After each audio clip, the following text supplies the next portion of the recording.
Remember what it is he's forgotten. I'll say it again.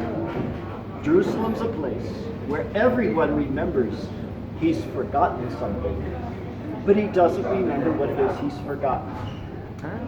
Whether you call this place in front of us and down the hill here, whether you call it Jerusalem or Al-Quds, how's my pronunciation? Pretty good? Or Yerushalayim, whatever you call it, if you're from the, as everybody here is from the Abrahamic religions, when you say the word Jerusalem, it doesn't hit you here, it hits you here. Yeah. There's something about Al-Quds, Yerushalayim, whatever it is, it's very hard to be neutral to it. Even people that grow up in a very secular form of their religion, whatever it is, you say the word Jerusalem, you hear it in spirituals, and you hear it in so many different songs and plays, and I don't know what. You can't be neutral to it. It's something that stirs you. Most of us, myself included, don't always understand the full ramifications of what that means. And we are in constant search of that which we once knew but we've forgotten. Right? So I hope that during the day that I will be able to help you to do that. I'm very, very honored and delighted to be, first of all, that Ian asked me to spend the day with you, but also I get the first, in America we say the first dibs. Does that mean anything? Yeah, first dibs. The first dibs. Okay, I get the first opportunity, so that's both an awesome responsibility and in some ways makes it easier for me. So that's what we're going to do. So while we're sitting here, I was going to do this outside, but the more we can walk outside and not stand still, the more people will not catch cold. So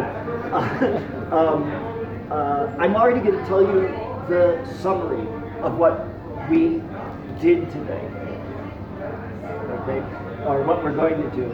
And then at the end, if we're all exhausted, I won't forget to say these things. We're going to look at four aspects of Jerusalem, or what I call four foci. The first, kind of obvious, but it's something that we all know, Jerusalem as a capital. If you will, the capital of the Jewish people. My lenses are of a Jewish lens. And it starts, of course, with King David, which will be a focus of our trip today, of our tour. And he begins this as a political center, as a capital, etc. And we'll try to explain why and wherefore. That's focus number one. Second focus is Jerusalem as a religious or spiritual center. As I just mentioned, we all have, there's something about it that says, what is my connection here, and so forth. Third, Jerusalem, this is a Jewish thing, as it were, Jerusalem as a place to live. It's a desirable place for people to live, irrespective of the first two things that I just said. Not removed from, but it is a value, not a commandment, not a mitzvah, but it is a value to live in Jerusalem, and I'll try to demonstrate that as we go. And the fourth focus, I should have said, of Jerusalem through Jewish eyes, but you probably guessed that I was not a Sunni Muslim today, at least, is Jerusalem as a location of the return of the Jewish people, and by extension, the entire universe. Okay, as we'll see from the prophets, Jerusalem is the place where all the prophets of the Hebrew scriptures, I should say, that Jerusalem is where the end of days is going to happen, and everyone will come up to Mount of Olives, and so on and so forth, and hopefully we'll get to that in the end. So that's all I wanted to tell you today. Now you can go to sleep. Right? A few disclaimers. Number one, I am indeed Jewish. I'm a religious Jew, according to my own definitions, I suppose. And It's what's hard for me to do is the following. When I guide, especially when I guide Jewish groups, is I bend over backwards to try to understand Jerusalem in the eyes of other religions. So here I have to like bite my tongue and say, oops, they'll get there another time. And so I'm not used to having this narrow kind of thing. So you'll correct me if I waver on that. Another disclaimer is that we're going to try to cover about 3,000 years of history, all right, in one day. We're not here to learn history, but we need some of the history in order to inform us of how did things become, how did things get that way. So necessarily, we're going to be skipping around, we're going to be doing little bits and pieces, and hopefully you'll be able to put the pieces together later on. Another item is that from time to time I will have to refer to politics. Politics and Jerusalem starts with David, right? With King David, right? It's a political entity. Very, very hard to completely say we're only going to talk about philosophy and whatever removed from the politics. However, I'm not here to talk about the political situation of 3,000 years ago, or 3 days ago, or this morning. Okay, that will take us really far afield. I'm happy to do that with you, but not today. Yep. All right. So you might ask me questions where I'll say, "Sorry, it's just off the screen for today. Yep. Just can't do that." Having said that, your questions are the most important thing to me and the rest of the group.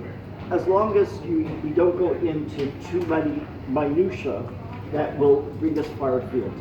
I'm going to show you very, very, very quickly what our route is today.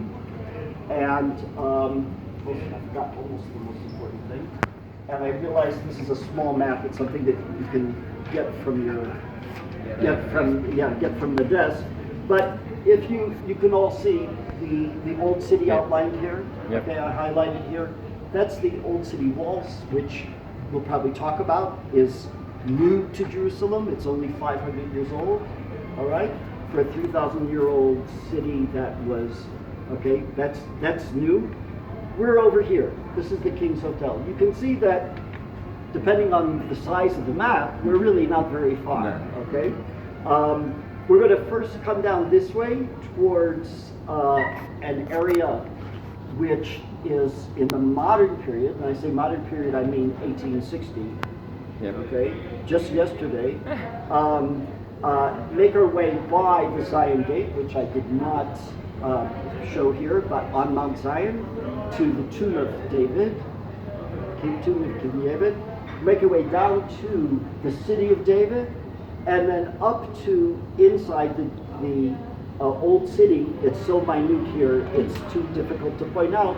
We're going to look at the Temple Mount from the bottom. Okay, you'll get a different perspective of Temple Mount in another day. Yeah. And work our way up to the Jewish quarter, where we'll finally have lunch. Oh my God, Joe, we're going to eat lunch at about 8 o'clock tonight. And then and we'll end inside what we call the Jewish quarter of the old city. So there's a tremendous amount to talk about. I can't do everything, but I'm going to try. On that note, one more thing. I'm going to wait to give this to you until we are in the, how do you say in the shetach? Yeah, until we're out in the field. But I prepared a little booklet for you of maps and so forth, and I hope it doesn't get too wet. All right, we will take the weather as it comes. Yep. If it starts to really rain on us, we'll grab some caps and go straight to the City of David, where most of what we're going to see is protected. Mostly. After that, we'll be out here now. But it's not supposed to rain too consistently. So, on that note, pardon me? Forecast is for light showers. light showers. Okay, we'll see how light they are. Okay, one last favor. Each of these tables is supposed to have